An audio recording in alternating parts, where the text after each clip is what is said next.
Just here as a warning.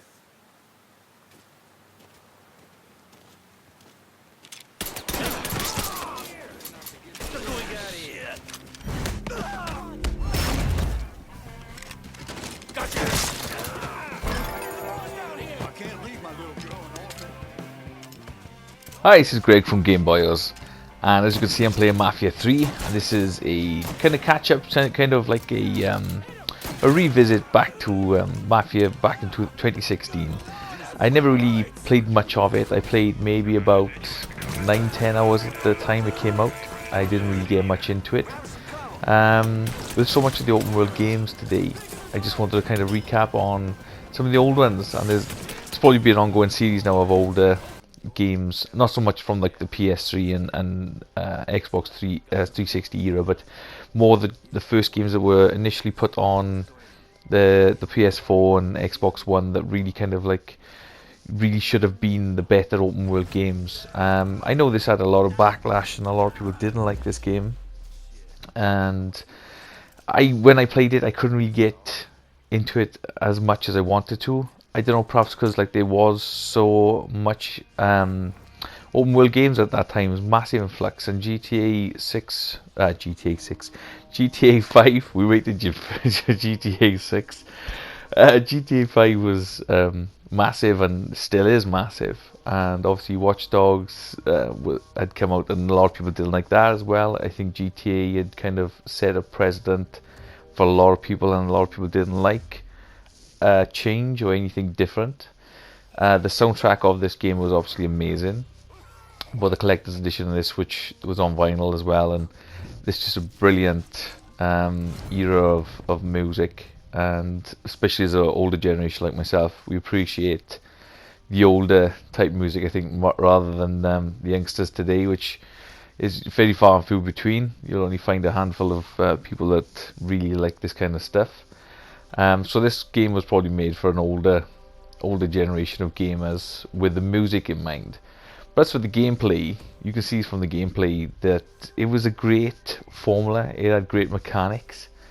I've been back playing this now for about an hour, and I thought I'd just chuck a quick video up of some stuff that I loved and I forgot about, if I'm honest, about Mafia 3. You do when you don't play for something for so long.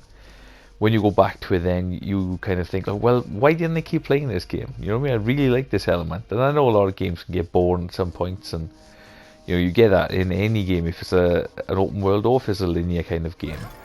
And I think so many games for me had come out at this point in 2016. I think this was one of the games that really got lost in the back of appreciation and stuff. And I know a lot of people won't agree with that.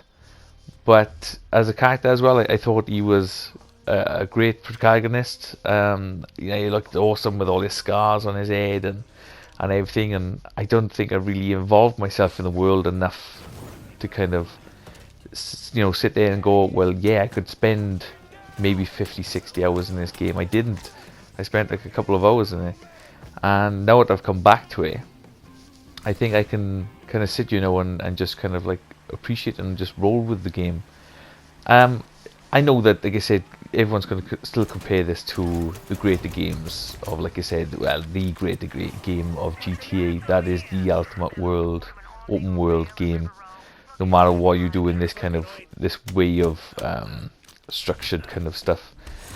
But this is a brutal game. This is an absolute. When you look at the tone of it and everything, and you go through it. I was rusty as hell playing this game as well. Don't get me wrong. When you've played for something, if you've not played something for like a couple of days, sometimes, and if you play multiple games, I think you can find that you forget the controls a lot. So I was pressing different buttons all the time through this, and I was really on my A game when I was going through the playthroughs of this. Well, not the playthrough, sorry, just to kind of like just to see if I wanted to keep playing this more or less. But I don't know. I mean, if anyone's watching this and you kind of see it and you like it, it's fun. You know what I mean? It's a great kind of, it's like how can I explain? They have them little centers of points where the gameplay is awesome, and then obviously they got the the open parts where there's just blandness and little things, and I don't know, the details were still great. I'm playing this on a PS4 Pro, so like there was crispness to it. There was nice. There was responsive. It was very responsive as a game. I know like sometimes you press a lot of buttons on a lot of games and the responsiveness is just shocking.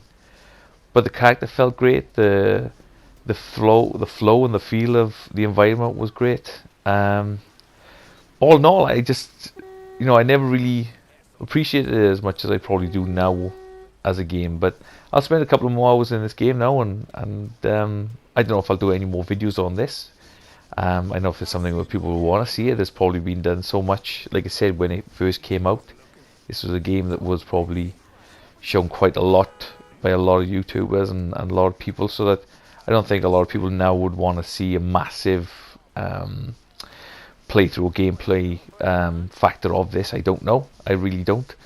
But for me, I just think that this is something I can jump in for a couple of hours at a time and get back to it as it was. But I hope you liked the video, and if you did, please obviously give it a like and subscribe as usual, and have a good day.